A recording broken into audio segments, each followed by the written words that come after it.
शिक्षकों के सम्मान के लिए नोएडा स्थित मारवा स्टूडियोज में उद्भव संस्था के संयुक्त तत्वाधान में सर्वपल्ली राधाकृष्णन सम्मान 2024 कार्यक्रम का आयोजन किया गया। दीप प्रज्वलन और गणेश वंदना के साथ कार्यक्रम की शुरुआत की गई। कार्यक्रम में डॉक्टर संदीप मारवा आफ्ट और ICMEI के संस्थापक डॉक्टर रमेश पोखरियाल निशंक, मुख्य अतिथि अमरेंद्र खटवा, IFS समारोह अध्यक्ष डॉक्टर अरुण प्रकाश ढोंडियाल, इंद्रजीत शर्मा, प्रोफेसर रमेश चंद्र गौड़, डॉक्टर आनंद पांडे, जगदीश चंद्र ढोंडियाल, अशोक पांडे ने अपनी उपस्थिति से कार्यक्रम की शोभा बढ़ाई। कार्यक्रम में उपस्थित अतिथिगण को शॉल, फूल माला एवं प्रतीक चिन्ह देकर स्वागत किया गया। डॉक्टर संदीप मारवा आफ्ट और ICMEI के संस्थापक ने सभी लोगों का शुक्रिया किया और कहा, शिक्षा जीवन की तैयारी नहीं, शिक्षा ही जीवन है। शिक्षा का अच्छा स्तर प्रदान करने में शिक्षक बहुत महत्वपूर्ण भूमिका निभाते हैं। जो कुछ भी हम अपने माता पिता और शिक्षकों से सीखते हैं वो हमारे साथ हमारे जीवन भर रहता है।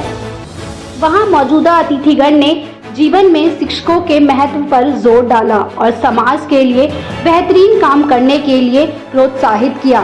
कार्यक्रम में डॉक्टर अरुण प्रकाश ढोंडियाल की लिखी हॉर्स ड्राइवर पुस्तक का लोकार्पण किया गया। साथ ही doctor Sarvepalli Radhakrishnan forum poster का विमोचन किया गया। कार्यक्रम में शिक्षा के क्षेत्र में बेहतरीन काम करने वाले लोगों को सर्वपल्ली राधाकृष्णन सम्मान से नवाजा गया। कार्यक्रम में डॉक्टर संदीप मारवा द्वारा उपस्थित अतिथिगण को मोमेंटो देकर सम्मानित किया गया। साथ ही अन्य लोगों को सर्टिफिकेट दिया गया। मुझे बड़ी खुशी है ये कहते हुए कि आज हम लोगों ने सर्वपल्ली डॉक्टर राधाकृष्णन जी के नाम से 13 ऐसे शिक्षकों को सम्मानित किया है जिन्होंने अपने कार्य क्षेत्र में बेहतरीन काम किया है। और मुझे खुशी है कि हमारे आदरणीय भूतपूर्व एजुकेशन मिनिस्टर पोखरियाल साहब यहाँ पर मौजूद थे और उन्होंने हमारे इस कार्य को बहुत सराहा है, बहुत खुशी मिली है। और हम लोगों ने ये फोरम जो है कई साल पहले यहाँ से शुरू किया था। हमारा तात्पर्य भी यही था कि हम शिक्षा के क्षेत्र में होने वाले नए नए कार्यों को मारवा स्टूडियो से और Asian academy of film and television और AAFT यूनिवर्सिटी के माध्यम से आम जनता तक पहुंचाएं, हमारे स्टूडेंट्स तक पहुंचाएं। आज हमने सभी सम्मानित अतिथियों को international film and television research centre, जो कि भारत की पहला फिल्म और टेलीविजन रिसर्च सेंटर है, उसकी आजीवन सदस्यता भी प्रदान की है। मुझे उम्मीद है कि ये कार्यक्रम करने से वो 13 शिक्षक तो प्रोत्साहित हुए ही हैं, लेकिन जो 200 से भी ज्यादा लोग यहाँ पर मौजूद थे उन्हें भी एक नई जिज्ञासा, नई उम्मीद इस कार्यक्रम ने जगाई होगी। और आने वाले दिनों में हम लोग इस फोरम के जरिए और भी बहुत सारे ऐसे कार्य करना चाहते हैं जो शिक्षा के क्षेत्र से जुड़े हुए। ये जो उद्भव सम्मान समारोह जो शिक्षकों का विशेष करके करते हैं, पिछले 18-20 सालों से लगातार उद्भव माने सृष्टि, उद्भव माने उभरता व उमंग उत्साह। जिस उमंग और उत्साह के साथ अध्यापकों का सम्मान शिक्षक दिवस पर करता है, मैं बहुत बधाई देना चाहता हूँ संस्था को और उन सभी अध्यापकों को जो आज सम्मानित हुए। मुझे इस बात की खुशी है कि आज जो मारवा फिल्म यूनिवर्सिटी है और उद्भव दोनों ने मिलकर के ये अद्भुत कार्यक्रम का जो आयोजन किया है, इससे नई पीढ़ी को संस्कार देने वाली जो शक्ति है और राष्ट्र के निर्माण की आधारशिला को खड़े करने वाली जो ताकत है वो शिक्षक है।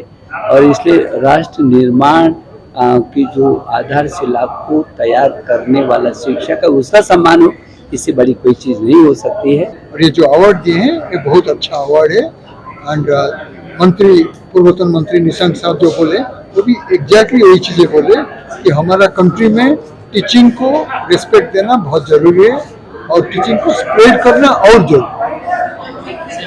मैं दिल्ली विश्वविद्यालय के PGDAV कॉलेज सामने में के हिंदी विभाग में प्रोफेसर के रूप में अपनी सेवाएं दे रहा हूँ। और मैं हमेशा एक बात मानकर चलता हूँ कि जो शिक्षक है वह शिक्षक केवल व्यक्ति का निर्माण नहीं करता, बल्कि व्यक्ति के साथ साथ राष्ट्र के उस व्यक्तित्व का निर्माण करता है जो नई पीढ़ी को बहुत दूर तक ले जाने में समर्थ होता है।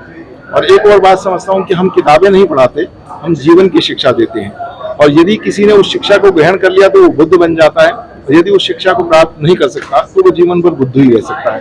तो मुझे लगता है कि हर इंसान में एक बुद्ध मौजूद है, बस उसे शिक्षा की आवश्यकता है। शिक्षा यदि वह प्राप्त कर लेगा तो जीवन में कहीं ना कहीं बुद्धत्व उसके अंदर अपने आप ही मौजूद है। बहुत बहुत नमस्कार, मेरा नाम इंद्रजीत शर्मा है। मैं न्यूयॉर्क में रह रहा हूँ पिछले 40 साल से, और अंतर्राष्ट्रीय हिंदी समिति में मैं ट्रस्टी हूँ, और हम लोग हिंदी के प्रचार प्रसार के लिए वहाँ काम कर रहे हैं। बच्चों को निःशुल्क हिंदी पढ़ा रहे हैं, और कवि सम्मेलन, गेट टुगेदर, मेलों ठेलों में हम लोग हिंदी का प्रसार कर रहे हैं। और उसके प्रमोशन के लिए ही करीब 7,500 हम सब लोग हैं, और जो इसमें बहुत मेहनत से काम कर रहे हैं। आज के प्रोग्राम के लिए मैं विवेक गौतम जी को बहुत बहुत धन्यवाद दूंगा कि एक तो उद्भव जो संस्था है ये हर साल इस प्रोग्राम को करती है, तो इस प्रोग्राम को करने में उन्हें हर टीचर के पास जो खुद जाते हैं, कोई टीचर अप्लाई नहीं करता है कि हमें जो है पुरस्कार दिया जाए, जैसे कि सरकारी तंत्र में चलता है। इस तंत्र में ऐसा नहीं, ये खुद जाते हैं, और बहुत अच्छे टीचर्स जो हैं जिनका नाम बहुत अच्छा है सोसाइटी में, उनको लेकर के, उनके नामों को लेकर के उनको अवार्ड देते हैं। और सचमुच में ऐसे अध्यापक होते हैं जो परिवारों से लेकर के और समाज तक की जो सेवा करते हैं। एक शिक्षक तो ये होता है कि जो अध्यापक बच्चों को पढ़ाता है, लेकिन एक शिक्षक ऐसे भी होते हैं जो पूरे समाज के शिक्षक होते हैं। तो प्राय ये देखा जाता है कि यहाँ पर ऐसे शिक्षकों को ये लोग सम्मानित करते हैं। मैं डॉक्टर विवेक गौतम उद्भव संस्था का अध्यक्ष हूँ, और पिछले वर्ष भी यहाँ पर एक आयोजन हुआ था शिक्षक दिवस पर। हमारे देश के राष्ट्रपति रहे सर्वपल्ली डॉक्टर राधाकृष्णन, जो कि टीचर भी रहे, और उनके ही स्मृति में ये आयोजन आज होता है।